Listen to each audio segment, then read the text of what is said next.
The world doesn't happen to you. You're not a victim. It happens through you. It doesn't even happen for you.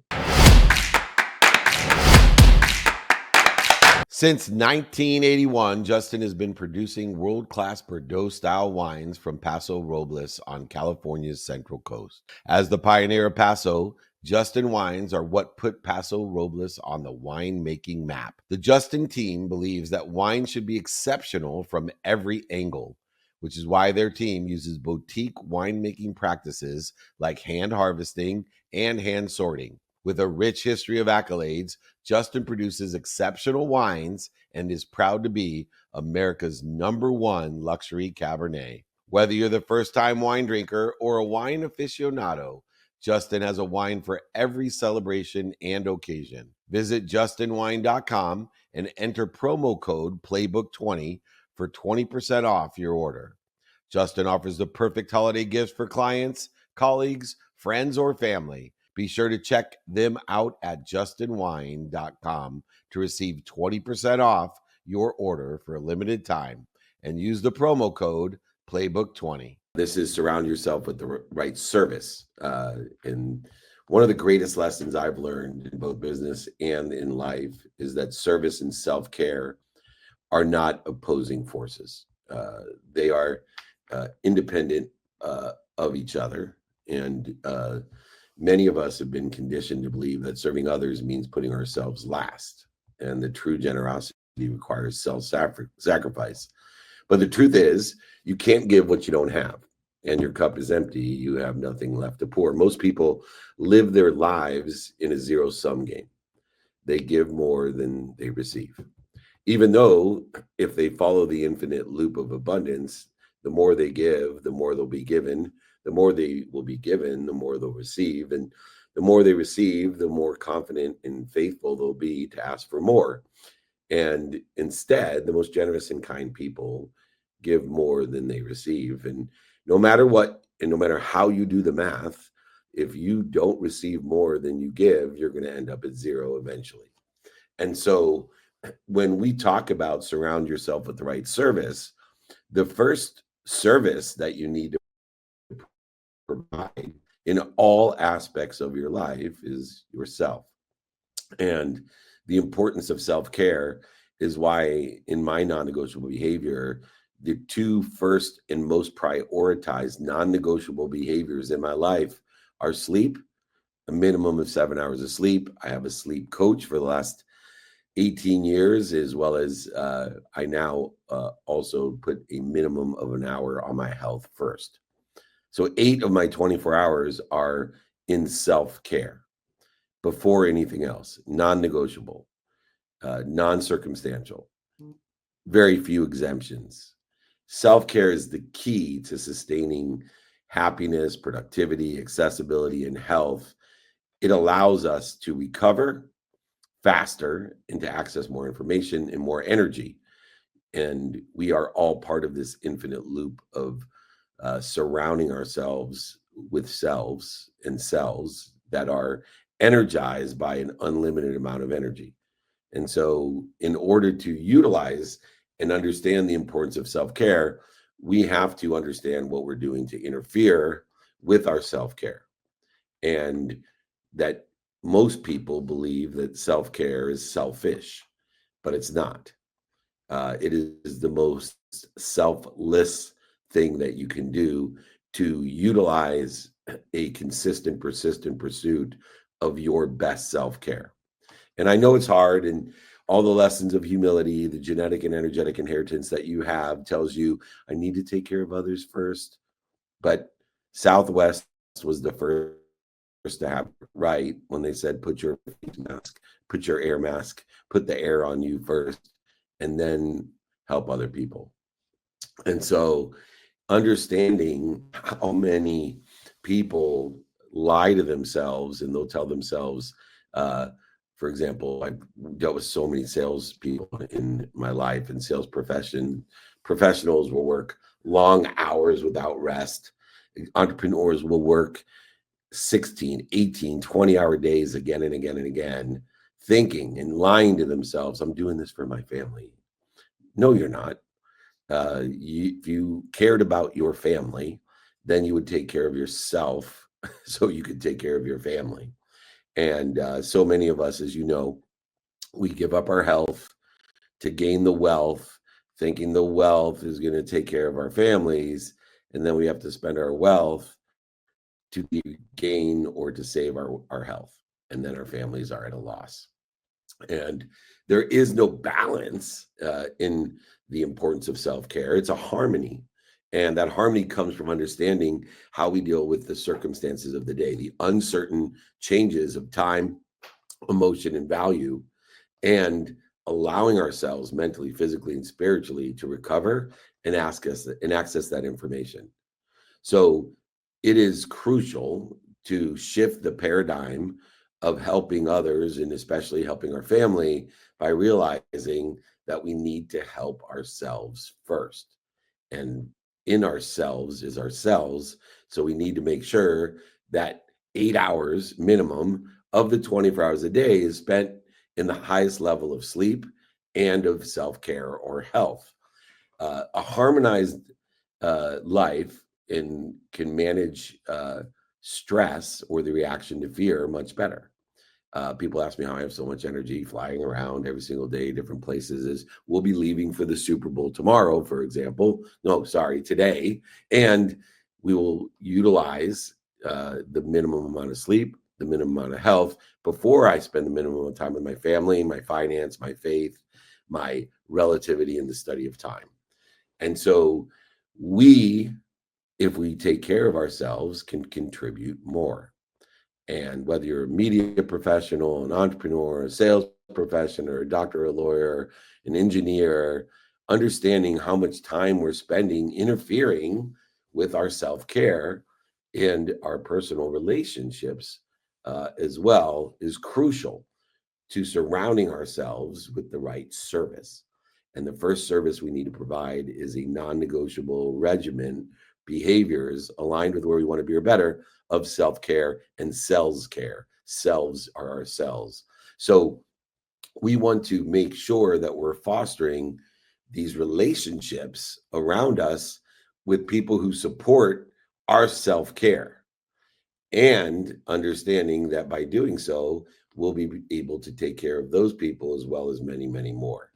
And so make sure that as we move on to identify uh, a self-care regimen, which I would include number one, sleep, and then two, whether it's strength, cardio, flexibility, balance, whatever it is that you want to integrate into your daily routine, identify a self-care regimen or routine in the alignment of where you want to be. Now you'll be able to identify what, who, how, and when you're interfering with it, how you're not surrounding yourself with the right service of self and the right service of cells. Next, we have to understand the difference, though, between self interested in a manipulative way and selflessness. If we take care of ourselves in the idea of empowering our mind, body, and soul, that would be of selflessness because we were empowering ourselves to recover and access more information, be more productive, more gracious, all the things that help other people. But understanding the constructive difference between self interested and selflessness. How do we prioritize now our personal success, not in the infinite loop of giving where you give more or given more, receive more, and ask for more than more, but understanding how do we prioritize our personal success in our human experience in the circumstances of the day, and understanding that in the realm we have to prioritize ourself and utilizing sleep and health. In order to do that, we also have to work on the constructive self-interest versus selflessness and prioritizing correctly according to the circumstances of today, our own self-interest in the alignment with the broader community. And so understanding our role of philanthropy and mentorship, what I call knowing our who, is crucial to understanding those that may be narcissistic or just self-interested or scarce versus those that are selfless in their efforts by still striving for personal success so that they receive more, ask for more so they can give more. And so in that infinite loop, we have to, number one, realize that in business, leaders that invest in themselves, personal growth, personal development, and beyond the self-care of health and sleep, they lead to great innovative contributions as long as they have their non-negotiable behaviors harmonized with the human experience, which is completely circumstantial. And so when we're dealing with the circumstances of the day, we need to make sure that we are prioritizing beyond the sleep, beyond the health, beyond the family, that we are prioritizing our finances aligned with the faithful belief that there's more than enough for everything and everyone. And so understanding not only what we want in alignment of where we want to be according to the circumstances of the day, we need to align the meaning of the past as well. And in the context of understanding the meaning of the past will either accelerate us towards where we want to be or better, or limit us from getting there. And those that understand and make the adequate adjustments or prioritizations according to the circumstances of the day now can utilize their own success to help mentor and to give to others what they have gained through their personal success. See, the world doesn't happen to you. You're not a victim. It happens through you. It doesn't even happen for you. And so when we stop trading and negotiating with giving and receiving, when we start utilizing self-interest for selflessness in a pragmatic sense, beyond the importance of self-care, self-interest utilized for the purpose of allowing all your personal success to come through you for those that are most relevant to support you, your self-care, you now can understand how the know your who is the second most important part of self-interest. Knowing who can help you and who you can help. Finding someone that sits in the situation that you want to be in and ask them for directions, ask them for help, as well as finding people that you can help get to where they want to be or better. I get some water. So understanding that there's a healthy harmony and self-interest in this personal success, as well as selflessness and self-care is different than self-interest in a harmonized infinite loop of giving, where things don't happen to you as a victim. They don't happen for you in a negotiation, a trade of giving and receiving, but they happen through you in an infinite loop of giving more, being given more, receive more, and ask for more than more. Now you can give more and more, receive more than more, ask for more than more, etc., and so on.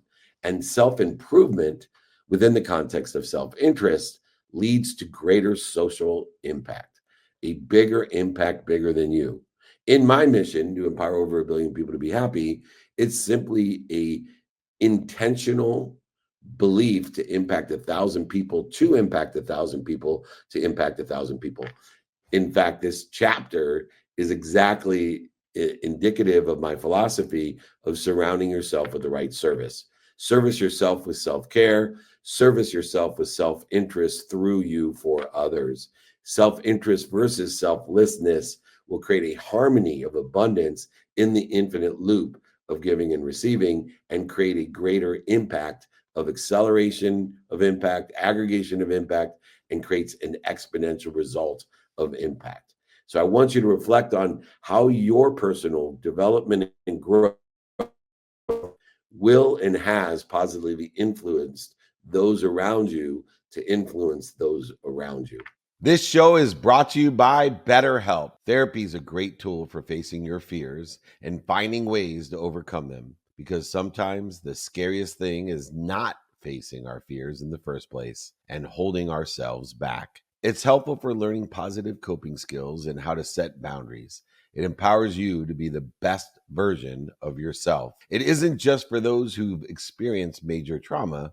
If you're thinking of starting therapy, give BetterHelp a try. It's entirely online, designed to be convenient, flexible, and suited to your schedule. Just fill out a brief questionnaire to get matched with a licensed therapist and switch therapists anytime for no additional charge. Overcome your fears with BetterHelp. Visit betterhelp.com/playbook today to get a 10% off your first month. That's BetterHelp, HELP.com/playbook. Imagine starting a small business, your first customer, first hire, first real paycheck.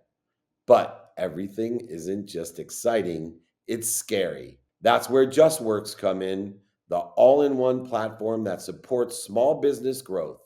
Access seamless tools that help with benefits, payroll, HR, and compliance with transparent pricing. It's time to make payroll painless. Run payroll in 90 seconds or less and automate payments so you can set it and forget it. Did you know in 2023 alone, they processed over 25.6 billion in trusted payroll customers?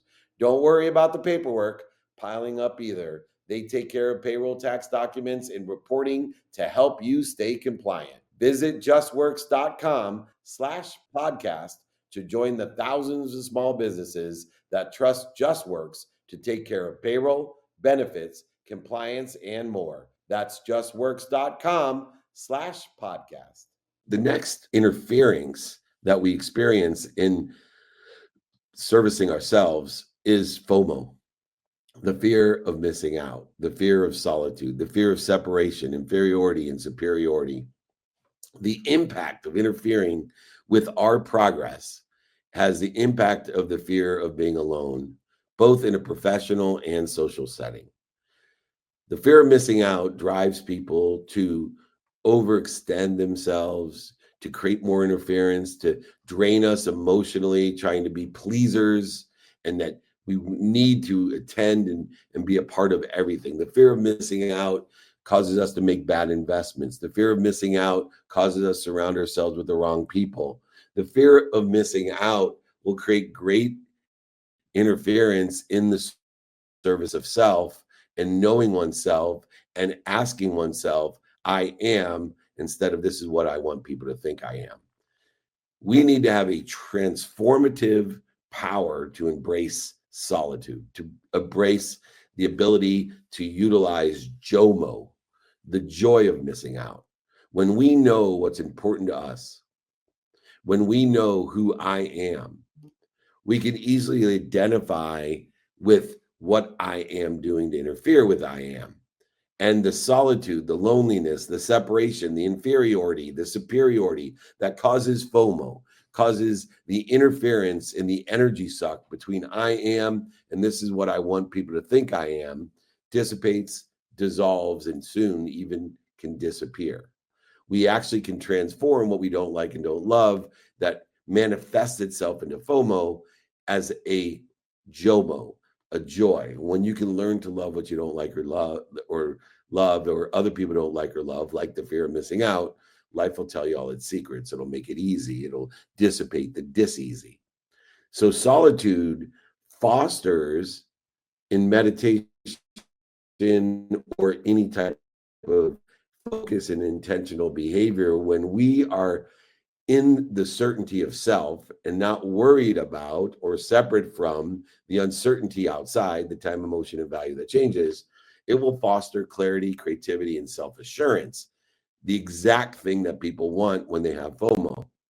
Self-reflection, meditation, introspective thinking, taking inventory of self, of I am, allows us to utilize personal and professional growth at its greatest capacity, because actually by looking within, we realize that we are part of everything and everyone. And instead of fearing the separation, fearing missing out, we actually can be a part of everything and feel confident and have JOMO instead of FOMO. You should set aside at least 10 to 15 minutes every day for quiet reflection, for internal inventory, to align our skills, our knowledge, and our desire with what's doing well, what's stable, what we think is going to be doing well, as far as what we want, what subject matter, topic, or expertise, or job, career, or industry we are interested in. In the fear of solitude, the FOMO that exists will dissipate, dissolve, and disappear. The next lesson is the unsustainability in the pursuit of pleasing others. So many of us uh, have leveraged the FOMO into a pleaser status. We want to please other people. And this is a very dangerous position to put yourself in. There's a difference between helping other people and pleasing other people. And we see this as parents all the time, that a lot of times when we try to please our children, we're not helping them, or please our friends, we're not helping them. And when we constantly seek approval from others, it creates great interference with who I am. We need to establish boundaries of truthfulness to maintain harmony and well being in the infinite loop, in the abundance of who we are and what we belong to. And the importance of aligning our values with our actions and surrounding ourselves with that type of service is essential. So many of us don't know our values. Therefore, we are chameleons. We will change our minds left and right. We don't know what's important to us, and we're afraid to articulate who we are because we're afraid of the unsubscribers. You know, it's so interesting all the time when people talk about how many people are engaged with you. How I don't care. I want to know who is engaged with me in the aspects of who does not agree with me and who does agree with me. I'm not interested in the apathetic. I'm not interested to the followings, the go alongers, the lemmings. I'm interested in who is agreeing and disagreeing with me and not just piling on. And so I want to establish a sustainable pursuit of pleasing myself according to my values and aligning my daily practices, my behaviors, some non circumstantial, non negotiable, some negotiable and circumstantial, but not negotiable and circumstantial to my values or pleasing others, but only negotiable within what's important to me, not what's missing, not what I don't have, not other people's opinions.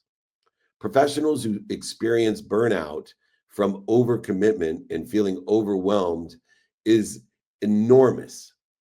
And the antidote is prioritization of self, prioritization of what's important to you, not what's important to other people, what's missing, and what you don't have. Prioritization is the antidote to feeling overcommitted, overwhelmed, and which causes, by the way, procrastination, the antithesis of what you're trying to do by pleasing others and overcommitment. Leaders who set boundaries that are aligned with their values and have practices to delegate what's important to them, they are most effective. They can sustain a pursuit of what they desire in alignment of where they want to be or better, and deal with the circumstantial changes of time, emotion, and value, and consistently change the meaning of their past to align with it as well, not punish them. And this oxygen mask example with Southwest Airlines, uh, you still need to take care of self so that you can take care of others. With the values and the daily practices, we have now a firm backbone of what's important to us. We know what we want, who we can help, who can help us, and how to get it done. And if you know what you want, who you can help, and who can help you, and how to get it done, you can prioritize effectively. And so, utilizing a sustainable pursuit of pleasing self will please others. Identify at least one area where you need to clearly define your values so you can clearly define your boundaries, so that you clearly define what's important to you through the daily practices that will allow you to know your what, your who, and your how. and allow you to prioritize. So instead of interfering and searching for something you already have, you're applying it. You're applying your why, not searching for it. The last lesson of service and surrounding yourself with service, with the right service, is the service through three things: coaching, teaching, and mentorship. And there are three different qualities that you can find in one person or multiple people. Uh, a mentor, first of all, is knowing your who. A mentor is someone that sits in the situation you want to be in, is paid the dummy tax, has the situation of knowledge and the relationship capital in order to effectively get you to where you want to be or better. The Beyond that, the coach will bring the best out of you. May not know as much as you, may not have an expertise to the point where you do, but they know how to bring the best out of you, aligned with where you want to be or better, and change the meaning of your past to align with where you want to be or better as well. And then a teacher is someone that can explain it so you actually understand it. And so I look for great mentors with situational knowledge and relationship capital, great coaches who bring the best out of me, and great teachers who can explain exactly what those directions are according to my meaning of my past and where I want to be or better. In the idea of coaching, teaching, and mentorship, this is a way to empower others to create a lasting impact. This is exactly the formula that I'm utilizing to empower others, to empower others, to empower others to be happy by making a lot of money, helping a lot of people, and having a lot of fun. The ripple effect, the butterfly effect in the knowledge sharing in professional and personal environments is the fastest way to get to where you want to be or better, because it accelerates all that you want. It aggregates more resources and sources, and it gives and provides exponentiality of results, consequences, coincidence in what you want and where you want to be or better. This idea of service through mentorship, coaching, and teaching fosters a culture of learning, growth, expansion. Managers who I know mentor their teams for a long-term success, not only based on their values, but teach, coach, mentor the daily practices and the execution model that's necessary, but also incentivize them as a great coach to bring the best out of them. Entrepreneurs share their lessons to help others by showing them the pitfalls, the dummy tax that they paid, as well as allowing them to be part of a community of people that want to help each other and know people that can help each other. I've been working with so many athletes and coaches and younger players that help to build future athletes, coaches, and players, and front office executives. And to build the future generation, we have to utilize mentorship, coaching, and teaching in order to facilitate the culture of impact by servicing our community, our neighborhood, our frequency, by knowing our values, our daily practices, our execution model, and how to bring the best out of them to incentivize them. Coaching, teaching, and mentoring strengthens both the mentor and the mentee, the teacher and the student, the coach and the player. All of those strengthens both, because if you can't teach it, coach it, or mentor it, then you don't know it. And you need to practice both, aligned with the values that you have, and create an execution model and continue to expand the execution model and your understanding of execution and incentivization, motivation, inspiration. This knowledge sharing neighborhood contributes to the ultimate thriving. When you can coach, teach, and mentor, when you create a community of people that want to help each other and learn from each other, and they know people that can help each other and learn from each other, they will buy from you and sell for you for life. And nothing will create a more thriving community than a bunch of people that want to help each other, know people that can help each other, buy from each other, and sell for each other for life. That is the definition of expansion and thriving. Find a way to be a coach, a mentor, and a teacher, and find someone to be a coach, a mentor, and a teacher to you. Know who it is that will get you to where you want to be or better. Know who you can get to where they want to be or better. At the end of the day, success isn't just about what you achieve. It's not about what other people think. It's not about what you want other people to think. It's about how you serve, and you need to surround yourself with the right service. But sustainable service is only possible when you take care of yourself first through the appropriate self care and self interest for the infinite loop of giving more, being given more, receiving more, and asking for more than more, so you can give more than more and be given more than more, receive more than more, and ask for more than more. In other words, living in the world of more than enough. You do not have to be separate from FOMO. It should turn into JOMO. It's one. You are whole with one. When you invest in your personal development, growth, your health, your mindset, your heart set, your handsome, you amplify your capacity to create impact, to impact others, to impact others. You don't have to choose between being successful and being of service. The most successful people in the world are the biggest givers. They're not worried about commissions. They're worried about the mission, and the commissions follow. But they give from a place of strength, not weakness or sacrifice. They give from a place of investment in self and selves. Make sure you identify your self-care habits and incorporate your values, daily practices, and execution models for you to know your what, your who, your how, and prioritize according to and not circumstantial behaviors. Set boundaries based on your values and create a harmony to prevent burnout. Find ways to teach, mentor, and coach to contribute meaningful and impact others. I promise you, if you learn to surround yourself with the right service, you will make a lot of money, help a lot of people, and have a lot of fun. If anybody would like the exercise and guides to surrounding yourself with the right service, please email me, david@dmeltzer.com. David@dmeltzer.com. I'll be happy to give you this exercise and guide so you can review it, work through it, and please reach out if you have any questions. Join our private networking group that gives you one-on-one access to me every single day, as well as a group of thousands of people that want to help each other and know people that can help each other. We're creating a mission and movement. Come and join us, david@dmeltzer.com. Thank you so much. We'll talk to you soon. We'll be back.